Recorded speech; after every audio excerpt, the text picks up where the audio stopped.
Yap. Ya kan? Harusnya sekarang dia udah tahu cara ngadapin hal tersebut sih. Oke. Mungkin dulu gagal, belum tentu sekarang. Alright, tapi drop ban and pick akan kita lihat dari blue side akan dihuni oleh RRQ Hoshi dengan langsung menutup ke arah Herod, Valentina dan juga Hylos. Sedangkan dijawab dengan Chip dan juga Lee. Oke, di hari pertama kita masih bisa melihat Hylos. Di hari yang kedua, wah sudah mulai dikurung Hylos. Lulus ya. Lulus dia Oh tapi sekarang. kayaknya Dreams lagi kurang sehat ya. Kalau nggak salah, aku mendapatkan salah satu info dari A1 nih ya infonya ya. Oke. Kalau misalnya Dreams ini dari kemarin itu memang lagi sakit. Oke. Sekarang pun masih sakit dan masih demam. Tapi memang lihat gak ada video sempat memberikan di sosial media yang beredar. Pak Ape bilang ketika Skylar baru sembuh, dia sampai harus diminta tolong untuk bermain. Yap. Dan mungkin ini karena laga yang penting, that's why Dreams harus turun. Ya. Walaupun kondisinya sedang dalam tidak kondisi yang prima. Ya, karena kalau ngelihat dari, ya inilah line up emang yang udah mereka bawa juga kan semenjak dari MSC dan Edith menjadi priority pick untuk RRQ dan sekarang berarti melepaskan ke arah Jushin ya juga. Ya, bukan hanya Jushin ya, masih ada Zas juga yang terlepas sekarang. Jadi ada pilihan untuk mid laner kalau memang mau diambil juga. Dan Alpha yang masih terbuka kalau mau diambil sekarang juga adalah waktunya sebenarnya. Karena kita Yakin. tahu bagaimana Alpha ini powerful buat dua-duanya loh. Yakin Alpha. Yakin kalau saya. Gua lebih suka Zuxin sih. Gua lebih suka Zuxin. Gua lebih suka main samping. Oh. No Jushin, no Alpha. Jushin bisa di pick up dengan segala jenis assassin. Ya. Dan Hayabusa adalah salah satu jawabannya juga untuk menghindari lantern flare milik Jushin. Alright, dengan Terizla juga yang diambil bahwa Fluffy yang kemungkinan akan memakai, tapi nggak nutup ya. Kadang kita suka kena gojek juga. Betul. Tiba-tiba muncul di mid dan alfanya Wah, pindah. jatuh ke tangan dari Setsujin beserta dengan Jushin. Ya ini dia, Jushin yang memang berbahaya ya. Ya. Cuman ya ini bisa diredam berkat tekanan nantinya dari Hayabusa. Semisal mereka bisa pegang untuk di early game-nya. Yap. Oke, dan sekarang kita tahu di mana Idok ini adalah mantan juara dari MDL Season 8. Yap. Bahkan Juara. di season lalu aja dia runner up. Runner up. Tapi season lalu Anda adalah saksi nyata 2 season berturut-turut kan? Iya. Iya. Iya, saya saksi nyata 2 season berturut-turut. Kena comeback. RRQ kena comeback. Di MDL. Yes, di MDL. Oke. Bener lagi Om? Iya, betul. Iya bener, dua kali runner up. 2 kali. Yap, tapi dia juga sebagai juara kan pastinya. Pada Yap, saat jelas. MDL Indonesia season ke-8 bersama Yap. dengan tim Bosku. Dan gak sendirian, dia ada rekannya juga. Iya. Ada Rins. Ada Rins. Dulu di sana. Nicky Argensia. Oke, pada musim lalu saat mengamankan first pick, Roamer. RRQ win rate 69,23. Oke, win rate yang cukup besar memang. Bagus sih itu win Ya, rate-nya. win rate yang besar banget malah. Wow, Skylar dengan Cloud-nya ditutup. Yap. Gak ada Cloud dari Skylar. Tigreal ini adalah Dreams. wise choice banget untuk arah Dreams. Tapi kalau selain Dreams dengan Tigreal, ini juga Dreams tuh banyak juga loh hero yang Yap. harus dia tutup. Setuju sih Carmilla misal. Aha. Tapi kalau Carmilla sekarang mereka nggak punya power ganking atau power teleport dengan sangat tinggi. Chipnya sudah ditutup. Mereka nggak bisa bermain dengan adanya sosok dari Lowy juga karena kita udah ngeliat ada Zuxin. Dan Minotaur? Minotaur, benar. Minotaur menjadi sebuah jawaban. Yap. Kenapa? Karena ini rata-rata hero yang bisa melakukan dive-in atau dalam team fight yang cukup dekat. Ya, close range combat lah ya bisa dibilang juga. Dan Minotaur mungkin nanti akan bisa jadi jawaban. Tapi kalau ngelihat sejauh ini pun Ruby bisa diambil. Banyak ya, ada Ruby atau Aha. mungkin kalau mereka mau tutup di goldnya juga sih sebenarnya ya. Mino dulu. Yap. Nah, Oke, Roger, ini bakal diambil gak nih sekarang buat Rogernya? Roger ya, Roger untuk Brands berarti. Betul, ngedinetik sekalian. Alright. Dan ya itu dia Rogernya langsung diamankan di tangan dari Brands dan berarti kurang dari satu sosok roamer nantinya untuk Dreams dari False Glory. Sementara RRQ Hoshi jungle udah terlihat dan flexibility dari Edith ini juga akan dijawab Yap. ke arah manakah, tapi hero dari Skylar ini belum kelihatan nih. iya. Banyak sih Marksman sekarang ya. Beatrix juga bisa kalau mereka mau main Beatrix. Betul, Beatrix Kaja kah? Kaja, Kari? Kari? Kaja Kari? Kaja Kari boleh tapi mending Kaja Beatrix kalau gue sih lebih suka ya. Oke. Ketahuan instan, ketahuan damage-nya dan cute. Dan NMM adalah orang yang sangat berpengalaman di MOBA. Bisa dibilang ilmunya memang tinggi dan secara dengan Aco. Karena memang pengetahuan MOBA mereka bagus tapi sayang sekali. Ruby yang harusnya di tangan dari EVOS ditutup oleh RRQ supaya dari Anavel, nggak punya ruang bebas. Yap, dan ternyata bukan dengan suppress ya, lebih ke arah Ruby dulu yang diambil. Berarti satu roamer yang harus bisa counter initiate nih ya, untuk bisa menahan juga. Yap, Kufra misalnya. Kufra atau Grok, Yap. tapi ternyata Carmilla. Carmilla bener yang keluar. Dan mereka pasti punya power sih kalau dengan Carmilla ya. Apalagi ledakan dari Curse of Blood-nya dia. Kalau ditabrak dengan Lycan Force yang Roger Lycan Force sudah punya full item. Itu sakit banget pecahnya. Nightmare Expound? Nightmare Expound juga ada, betul. Wow, banyak sebenarnya ya kombinasi yang akan bisa dibawakan juga. Tapi ya untuk sekarang kita akan melihat bagaimana 4 punggawa teranyar juga ya pastinya yang dibawa kembali untuk RRQ Hoshi. Ini akan langsung menghadapi salah satu perwakil Indonesia kita di MSC kemarin yaitu EVOS Glory. Oke. Yes, benar banget. Dan juga yang di kolom komentar, kalian jangan mau kalah rame sama yang di arena. Di kolom komentar ramaikan support tim idola kalian. Karena kali ini RRQ, pembangunan yang belum kita lihat berhasil, sudah harus melawan tim EVOS Glory dengan line up kemenangan mereka. Mampukah RRQ mendapatkan kemenangan atau EVOS Glory memantapkan di laga kali ini? MPL Arena, boleh tepuk tangannya! Wow. Round, let's go to the lane of down. Ini perasaan-perasaan yang lumayan kita rindukan ya setelah kita rehat juga beberapa bulan. Yes, Akhirnya MPL kembali dimulai dengan crowd yang begitu luar biasa pastinya. Tapi untuk match up nih ya, dimana kita tahu Anavel is online, ini akan berhadapan dengan Alpha-nya. Oke. Ya, dan yang lebih serem buat Anavel adalah bagaimana Ruby di sini adalah counterpart untuk Hayabusa itu sendiri. Alright. Jadi agak berbahaya untuk bisa masuk, tapi dia harus menunggu nanti timing yang tepat.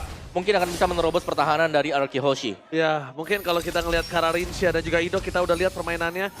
Aku lebih penasaran gimana cara gameplay mereka dari segi RRQ untuk menutup jalan dari EVOS Legend. Karena jungle yang mereka miliki, karena kita tahu Anavel itu permainannya cukup lincah loh dengan Assassin. Betul, betul. Tahu celah-celah mana yang harus dimakan. Oke. Tapi kalau ngeliat dari segi emblemnya, Brans ini full damage kayaknya ya. Ya, Ngincer banget. Basic common tapi ya dia ya, bukan assassin juga. Dia pengen sekali loncat roar di depan sana ya. Yap. Dreams juga full defense, Formness, Concussive yang dipakai. Jadi ya nggak terlalu banyak lah untuk emblem-emblemnya sih. Dan Idok dengan full defense item, dan jelasnya juga dengan emblem tank yang bakal dimainkan. Masih dengan ya farming pattern santai dulu ya untuk di early game, terutama melihat bagaimana Anavel yang harus bisa mencari target yang belum bisa didapatkan. Dikarenakan ya ini, kalau mau mendekat, ini bisa dipunish Dreams. Oke, langsung ada Alpha is online. Tapi damage-nya masih belum cukup, Dreams di depan sana. Purify? Ditambah lagi dengan Purify yang sudah keluar, ini menandakan informasi yang cukup lumayan mahal. Tapi Ya. para pasukan dari tim EVOS, mereka nampaknya masih tidak mau terlalu agresif. Ketika mereka tahu jungle mereka bukan jungle only. Dan juga agresivitas ternyata dari RRQ ini terkonsep ya. Dia mau coba untuk pick off ke arah tengahnya juga dan memaksa. Ada Purify spell tadi yang digunakan dan setup karena turtle telah dilakukan oleh RRQ Hoshi. Terus Oke, Retribution is on point. Karena nampaknya di sana juga mereka tidak memiliki Hayabusa untuk melakukan contest. Ketika Fluffy terlalu sakit, membuat para pasukan dari tim EVOS masih berada di level 3. Ini berbahaya untuk Fluffy. Mereka memilih untuk mundur harusnya dibandingkan mereka melakukan engage. Nggak terlalu worth it ketika dapetin bahkan dari cuma Dairon doang di depan sana. Nah, tapi ini meresahkan sekali ya dengan lantern flare-nya diangkat, Wow. Archater, tapi Wow. self prediction oke. Wow!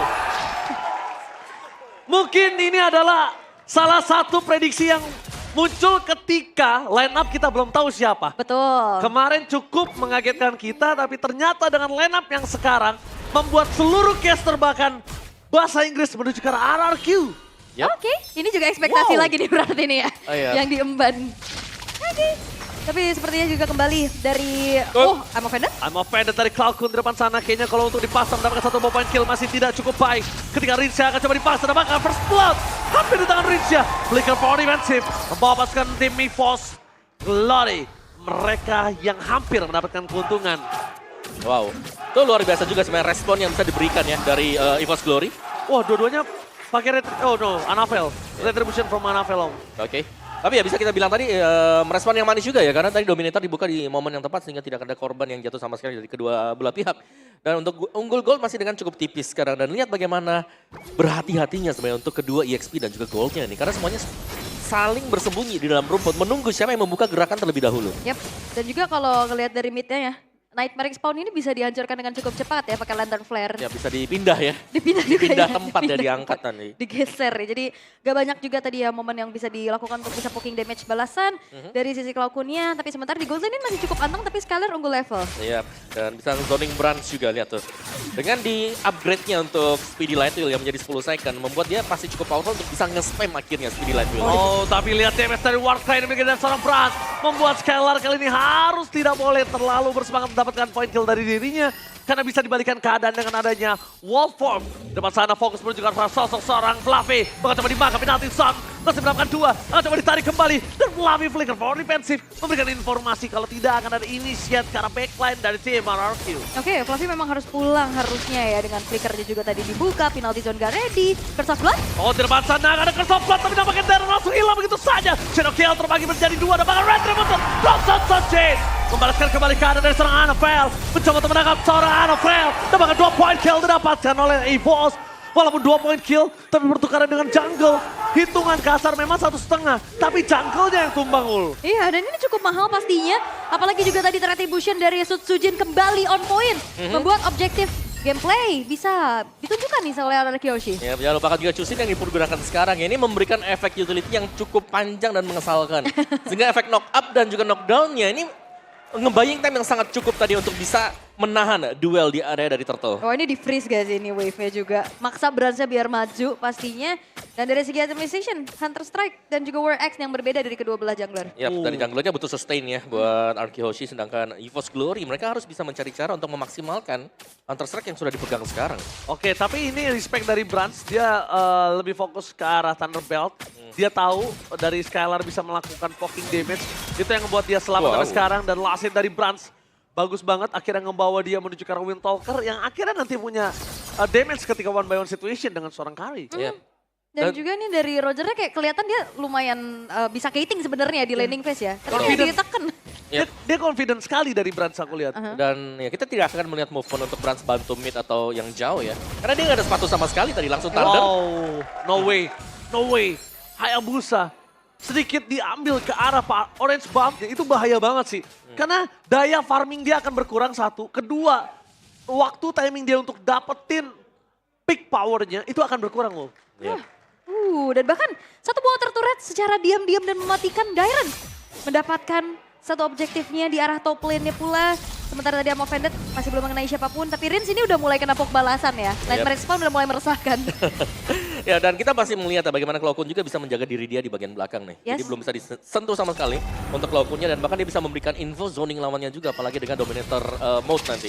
Tapi info yang sangat mahal sih ketika dia tahu Rinsia Sakratul Maut. Sekalipun Rinsia bersembunyi di depan sana, dia akan dapetin point kill dengan sangat mudah. Tapi kalau dia pulang, waktu yang dimiliki dari EVOS adalah sekarang untuk melakukan takeover. Dan tampaknya para pasukan dari tim EVOS membalikan kembali keadaan dengan adanya Spiral of Alpha for defensive. Tandanya para pasukan dari tim EVOS berhasil mendapatkan Turtle yang bakal coba dipaksa team fight, membuat para pasukan dari tim Tararki harus mundur ke arah belakang. Kehilangan Rins dan bahkan hampir kehilangan Hidok juga.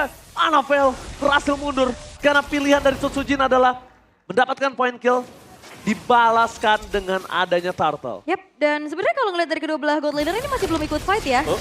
Yep, masih di lane mereka tadi, tapi tadi yang duluan bergerak itu si Branch ya. Dia mulai lumayan nge-backup juga, dan seperti yang kita mention sempat bagaimana Chusinnya ini bisa di-pick off oleh Annabelle, karena untuk di bagian belakang dia cukup rentan kalau memang ada hero yang bisa langsung menuju ke back lane. Oh, Dairon mencoba untuk bertahan, mencoba untuk memaksa, mendapatkan berhasil di depan sana. Tapi nampaknya Dairon akan coba memberikan damage yang sangat besar. Lakukan pocek gagal. Ternyata pura-pura diam, pura-pura dipecahkan menjadi teknik dari Dairon. Oke, diam tetapi menghancurkan. Dan ini ternyata ada lagi. Diam tetapi flicker ke depan. Iya, diam-diam menghanyutkan. Menghanyutkan Dairon ini luar biasa ternyata. Dia menunggu rekannya. Karena tahu nggak? Orang cewek-cewek di luar sana sukanya lelaki yang sulit ditebak. Waduh, Dairon salah satunya. Dia udah punya pacar. Iya, tapi kan nggak bisa ditebak kan? Sulit ditebak kan? Oke, tapi untuk sejauh ini RRQ mereka nggak ngejawab untuk fight terus-terusan ya. Betul. Dia lebih ke ya udah coba untuk culik satu, tahan dulu, nggak mau yang terbawa adrenalin juga untuk bisa membawa adanya agresivitas yang cukup terlalu berarti. Tapi turret-turretnya nih, diam-diam juga udah mulai dihancur-hancurin. Iya, dari objektif ya. Buat Arky Hoshi juga, tapi duel yang seru di bawah nih. Oh, bahkan di depan sana para pasukan dari tim EVOS. Mereka harus di-fight tanpa adanya seorang Annabelle. Dan Fluffy nggak bisa menang, dia bisa diberikan oleh seorang Skylar. terlalu rembuk badannya ketika dia harus menghadapi seorang Skylar. Karena Skylar tanker killer di menit yang ke-8 dengan 1000 gold difference. Tandanya item dia lebih banyak kali ini harusnya. Dan Dairon juga emang harus tumbang ya untuk sejauh ini. Dari gold emang gak terpaut jauh juga. Karena dari kedua belah tim ini coba untuk bermain lebih hati-hati banget sih. Iya, tapi Rins levelnya udah unggul ya dibandingkan Cloud9 juga tadi. Dan untuk bisa pick off Rins ini agak sulitnya adalah mereka butuh Anavel sekarang buat EVOS-nya. Untuk bisa langsung ke belakang. Kalau mereka mengandalkan Fluffy, Fluffy akan ditarik lebih dalam lagi. Masuk ke wilayah dari Arky Hoshi. Ya itu dia, ketika mereka tim fight tanpa adanya Anavel, sulit banget untuk bisa nge-catch up backline mereka loh. Apalagi Rins juga dia kan punya shield tambahan nantinya ya kan. Untuk cost mananya juga yang memang tidak digunakan di saat Crimson Beacon-nya ini diaktifkan. Yap. Dan itu memang menjadi senjatanya dia sih untuk bisa kabur. Terus juga tadi kalau nggak salah lihat ada Clock of Destiny ya. Berarti lebih tebel lagi dengan penambahan dari Hybrid Defense setiap kali memberikan attack. Lihat yang masih dapatkan dan bahkan tim fight kembali terjadi. Mereka kehilangan Fluffy. Rinsya memaksa di depan sana. Langsung ada Coach Shadow karena Rinsya dapatkan Shadow kill. Fluffy keluarkan dari seorang Anavel. Menahan gitu saja. Saat terjadi. Basilah double kill dari memberikan Dairon. Memberikan informasi yang sangat mahal. Tapi mereka mencari di mana Anavel berada. Dan akhirnya Anavel terdeteksi. Membuat permasukan dari tim EVOS. Mampukah mereka masuk ke dalam. Tapi Anavel nampaknya Shadow kill tidak terlalu berarti. Dan bahkan membuat dirinya tumbang. Anavel membuat dirinya masuk ke lubang buaya. Dairon lagi-lagi berhasil melakukan adanya satu buah pick off dan satu buah shatter yang memang tepat menuju ke arah Anavel. Nampaknya keputusan menurunkan Dairon ke MDL kemarin adalah sebuah kesalahan. Karena lihat performa di debutnya mereka di season 14. Dairon menunjukkan kualitas kalau dirinya ingin memantapkan diri di MPL dan tidak tergeser. Yap. Dan dia memakan Quad Shadow tadi ya. Jadi mau gak mau akhirnya Anavel harus nabrak dia dulu nih sebelum bisa masuk ke Lord tadi. Oke. Dan bahkan Lord sekarang udah tersummon. Purple buff akan coba untuk diintip dulu. Sepertinya. Wah, tapi kayaknya pemain-pemain dari EVOS Glory mereka bersikeras untuk bisa men-secure karena purple buff-nya. Untungnya dapat ya. Maksa sih, lebih karena maksa ya. Retry-nya digunakan juga, tapi dari segi itemization dan ini dia Clock of Destiny dan juga Glowing One yang buat dari Rinsya. Ini sustain banget juga tadi. Tebal sih dengan Clock of Destiny yang baru ya. Legend Gem kan adalah bagian dari Clock of Destiny juga. Ada penambahan untuk HP 800. Oke. Dengan adanya I'm Offended tadi kayaknya gagal lu, walaupun Skylar udah siap dengan Speedy Light Wheel. Tapi mereka udah bisa mendapatkan ke arah inner turret EVOS saja dengan kondisi yang keras sekali ini udah cukup worth it. Lihat, goldnya langsung swing menuju ke arah 6.000 plus. Tapi itu opening yang bagus dari Idok juga tadi sih sebenarnya ya. Karena tarikan dari I'm Offended-nya itulah yang membuat akhirnya team fight wajib di-initiate oleh EVOS Glory. Yap, dan bahkan gak cuma dari Idoknya ya. Daironnya juga dia membantu untuk inisiasi tambahan dan bahkan delivering damage. Dengan Thunder Belt juga sebagai item inti pertama yang biasanya kita ngeliat sebagai edit, Om. Iya. Dan itu dia, Dairon juga sudah punya satu Radiant Armor. Jadi ini bakal sedikit lebih berat untuk EVOS, apalagi kalau mereka punya jungler ya, seperti jungler Assassin ini.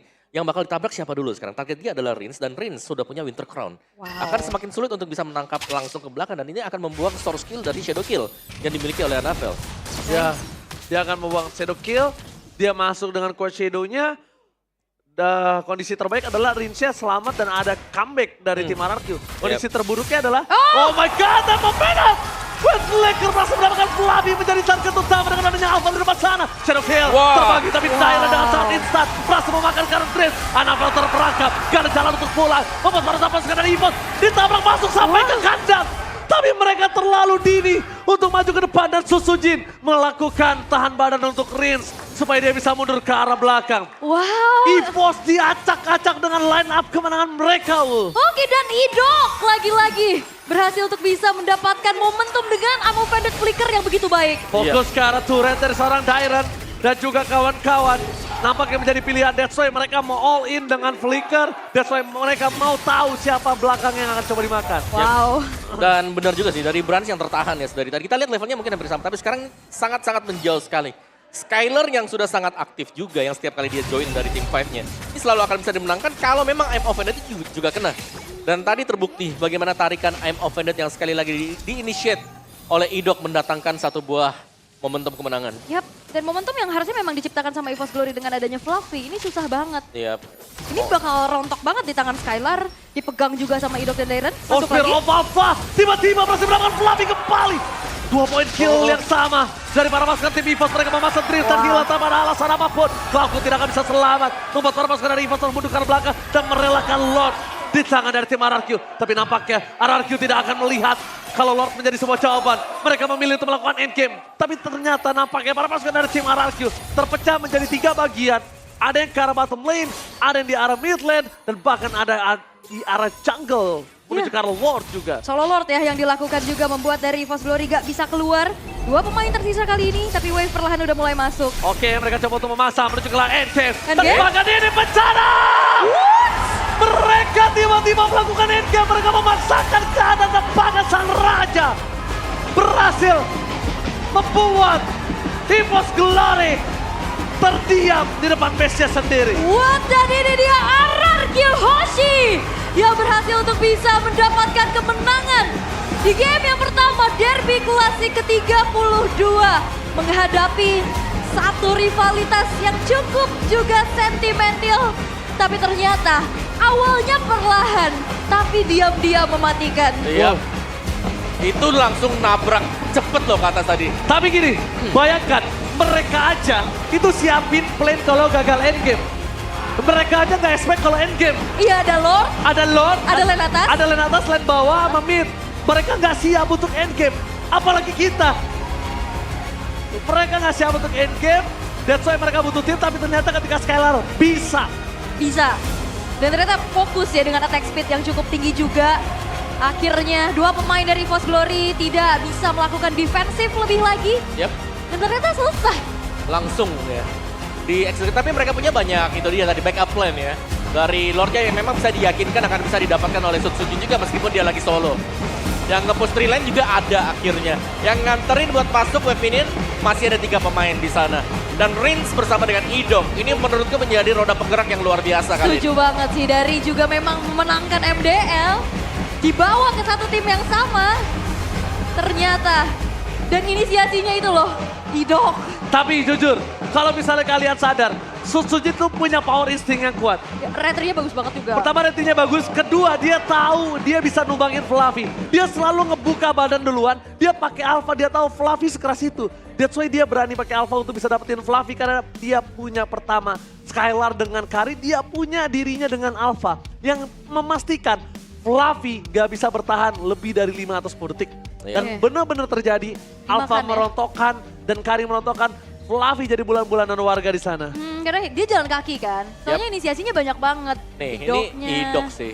Idok yang selalu bisa mancing tim fight-nya kan. Dari I'm Offended yang selalu bisa kena juga. Dan follow up damage-nya yang memang sudah terlanjur besar ya. Kita bicara Alpha di sini. Iya. Hero yang memang punya true damage juga yang bakal bisa melumerkan siapapun. Dan itu termasuk Terisla loh. Yang dimana di early game tadi sempat untuk diharas juga. Oh, udah, ini lihat Om. Siapa yang kuat nahan Kari sama Alpha di sana Om? Dua-duanya punya pasif true damage ya.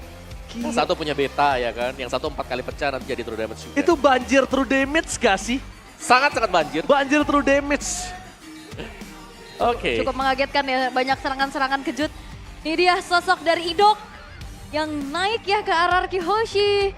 Jadi satu pembeda yang begitu luar biasa, Ruby. Yang akankah membuat dirinya menjadi MVP? Karena ya harusnya Idok Wow. 12 assist. Bukan tanpa alasan, seluruh inisiasi yang dia lakukan. Yap. I'm offended yang sangat-sangat ofensif. Ya. Offended dan ofensif yang membuat dirinya berhasil mendapatkan MVP. Bukan tanpa alasan. Yap. Itu dia yang dia lakukan. I'm Offended Flicker tadi sih, yang kedua ya terutama. Itulah yang langsung bisa membuat pertahanan dari EVOS Glory terbongkar semuanya. Dan bahkan dari early game-nya ini Chusin-nya agak susah buat bisa dipegang. Ya karena hanya EVOS Glory mereka membutuhkan Hayabusa. Sedangkan kita tahu bagaimana Anavel sendiri tugas dia banyak selain daripada farming. Dia harus bisa dorong lane yang jauh. Dan juga bahkan harus diharapkan bisa muncul ya untuk setiap kali team fight yang terjadi. Namun kalau kita lihat dari highlight game yang pertama tadi, Idok selalu ada di depan, bisa menjadi initiate buat teman-temannya yang lain. Dari down run dengan I'm Offended-nya juga berulang kali. Ini ngebayang Tam untuk bisa akhirnya team fight di engage. Dan yang kedua, berkat kehadiran Rins tadi membuat team fight-nya bakal jauh lebih panjang juga. Lantern Flare yang selalu menarik pemain-pemain dari EVOS Glory. Kalau memang mereka lagi team fight, mereka akan stuck di sana. Mereka akan didesak terus untuk selalu bisa team fight.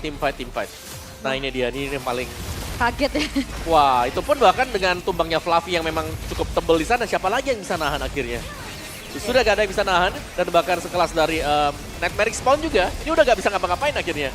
Diterobos, bisa langsung tumbang semuanya. Dan juga pulangnya, ini selamat semua. Iya. Tadi awalnya di TP nama Idol, terus TP lagi masuk Sujin. Ya, kerjasama ya. Nah ini, kita bicara Crimson Beacon-nya dibuka, keangkat lagi. Kalau tim fight-nya kalah sekali, posisi di mana lawan memang punya Chusin, ini bakal ke pick up terus-terusan. Udah gak bisa kabur dan karena Terisla ya, cuman bermodalkan flicker untuk bisa kabur, dia akan bisa dipegang. Gak ada yang expect itu endgame loh. Iya. Gak ada yang expect karena mereka tahu punya power retribution, punya power shadow kill. Dan kalau misalnya tadi jujur, itu gagal. Itu sebuah lubang yang besar. Karena Lordnya akan cepat diselesaikan sama EVOS Glory dan akan ngeriset lagi apa yang mereka sudah miliki. Iya. Mereka ngelepas owning yang sudah di tangan dari tim Ararki. Itu gambling yang mahal menurut aku. Nah, tapi ternyata kalkulasinya baik banget ya. Iya. Dia matang pastinya, tapi 14 menit gamenya selesai. Walaupun memang nggak perfect objektif ya, karena Betul. ada tadi satu turtle ya yang diambil sama Iya. EVOS Glory. Tapi kita melihat RG Hoshi ini permainan mereka cukup hidup berarti. Dari segala lini sudah mulai kelihatan. Setuju banget. Tidak hanya mengandalkan Skylar kali ini ya. Aha. Tapi kita tahu bagaimana power dari Retribution, Sutsujin, Dairon yang bisa tiba-tiba set up juga. Bagaimana duo yang bermain di mid. Dan ini menurutku ya, ini lini yang lagi bagus banget untuk RG Hoshi. Aku cukup setuju kalau bisa aku simpulkan ada dua kata kunci lah ya. Oke. Yang pertama job desk. Oke. Mereka tahu banget harus ngapain dari per individunya. Yang kedua komunikasi. Kayak Iya. tadi momen Diren di atas, dia sabar dulu, dia nunggu, dia makan damage dari Zas. Ternyata dia ada serangan kejut karena teman-temannya backup. Ya, dan backup yang sangat cepat ini juga. Dan aku suka targeting Dairon. Oke. Ya. Ketika tim fight mereka tadi di arah jungle, lihat gak? Mereka udah berkumpul, Dairon tuh nggak ngincer yang udah dihajar. Dia ngincer siapa yang mau cabut di belakang. Ya. Dia lempar, dia ambil lagi, dia makan. Jadi bener-bener nggak ada jalan pulang untuk orang yang tersisa di depan sana. Yep. Dan ini dia untuk post game kita ya. GPM tertinggi masih di tangan Skylar. Nah, ini berarti agak berbahaya sekarang karena siapa yang bakal difokuskan untuk EVOS Glory untuk game yang kedua. Mereka harus bisa untuk menjinakkan mid-nya dulu nih misalkan roamernya. Terus mereka juga harus berkaca. Skylar sekarang GPM tertinggi. Kalau sampai dilepaskan lagi di game kedua misalnya pun nanti mid dengan roamernya kalah, masih ada Skylar nanti buat di late game. Dan Skylar juga kalah loh hitungannya di lane. Karena goldnya tadi menang Brans, walaupun levelnya menang Skylar. Iya. Dan kondisi 2 turtle di tangan Skylar. Nah, jadi sekarang PR-nya buat EVOS Glory lumayan banyak ya. Mereka harus bisa menemukan celah di mana sekarang. Karena secara untuk perebutan bagi Sutsujin sekarang dia cukup mahir loh buat fighter jungler. Jadi ini yang harus diwaspadai juga. Ini bukan assassin tapi fighter jungler dan kita tahu fighter ini adalah semi dari assassin dan juga tank. Yang berarti dia bisa setup sendirian, dia bahkan bisa memberikan damage. Dan Alpha adalah salah satu yang mungkin bisa dibilang cukup kuat di early game ya. Karena dia punya true damage. Ya, ngebayang time ke arah late game kayaknya agak cukup berat dilakukan oleh EVOS Glory yang akhirnya dia mau nggak mau harus lepaskan game pertama. Karena jujur aku sendiri ngelihat EVOS Glory itu nggak nyangka kalau